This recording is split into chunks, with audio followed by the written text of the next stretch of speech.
Healthy खाण्याचं जेव्हा मी म्हणत असते, मग विकतची मैद्याची बिस्किटे आणून का खायची?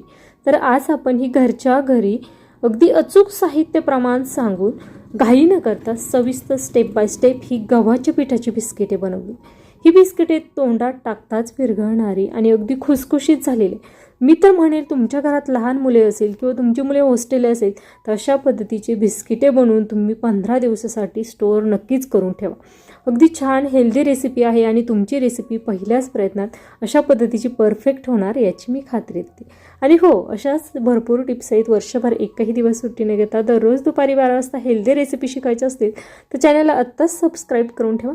हाय हॅलो नमस्कार, मी कविता तुमच्या आवडत्या कविताच किचनमध्ये सर्वांचं खूप खूप मनापासून स्वागत करते. आज आपण तोंडात टाकताच विरघळणारी गव्हाच्या पिठाची 20 बिस्किटे तयार करण्याची सविस्तर रेसिपी पाहत आहोत. त्यासाठी या वाटीच्या मापाने 1 वाटी काठोकाठ भरून घेतलेलं साजूक तूप घेतलेलं आहे, रूम टेम्परेचरवर असलेलं. त्यानंतर गच्च दाबून भरून घेतलेली पिठी साखर घेतलेली आहे. साखर व्यवस्थित चाळणीने चाळून घ्या, म्हणजे थोडासा जाडसर भाग असेल तर तो चाळणीमध्ये वरती तसा शिल्लक राहील.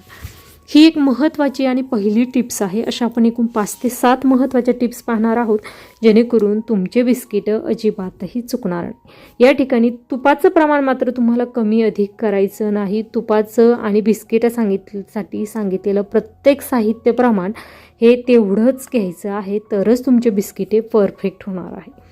त्यानंतर साजूक तुपाऐवजी जर तुम्हाला बटर घ्यायचं असेल तरी देखील तुम्ही घेऊ शकता, परंतु बटरसुद्धा तुम्हाला त्या वाटीच्या मापाने 1 वाटीच घ्यावं लागेल. आता हे मिश्रण एवढे वेळ तुम्हाला फेटत राहायचं आहे, जेणेकरून अशा पद्धतीचं साखर हलकीशी त्यामध्ये वितळून छान क्रीमी तयार झालेलं असेल. तुम्ही पाहू शकता अशा पद्धतीचं अगदी क्रीमी असं हे मिश्रण तयार झालं आहे. मला हे फेटून घेण्यासाठी साधारणतः 10 ते 12 मिनटं एवढा वेळ लागलेला आहे. त्याच वाटीच्या मापाने थोडीशी गच्च दाबून भरून घेतलेली या ठिकाणी 1 वाटी आणि दुसऱ्यांदा पाऊण वाटी जेव्हा पीठ घेतलं त्यावेळेस मी ते दाबून भरून घेतलेलं होतं, हलक्या हाताने घेतलं होतं. आणि पहिल्यांदा जी वाटी भरून घेतली ती थोडीशी दाबून भरून घेतली. अशा पद्धतीचं मी प्रमाण घेतलेलं आहे. आता या ठिकाणी आपल्याला त्या अगोदर केलेल्या मिश्रणामध्ये हे गव्हाचं पीठ छान असं मळून घ्यायचं. आता या व्यतिरिक्त तुम्हाला हे पीठ कशा पद्धतीचं असावं, त्यामध्ये तुम्हाला दूध किती वापरावं लागणार आहे हे मी तुम्हाला पुढे व्हिडिओमध्ये सांगणार आहे. त्यामुळे कुठेही व्हिडिओ स्किप न करता अगदी सविस्तर पहा. हे पहा, आता आपण व्यवस्थित असं मळून घेतलेलं आहे. अशा पद्धतीने देखील त्याचा गोळा तयार होत आहे. परंतु बिस्किटासाठी आपल्याला जे पीठ लागणार आहे त्यासाठी तुम्हाला अगदी अर्धा चमचा एवढं दूध टाकावं लागणार आहे. अर्धा चमचा दूध टाकलेलं आहे आणि या ठिकाणी सगळ्या घेतलेल्या जिन्नस, साजूक तूप असेल, दूध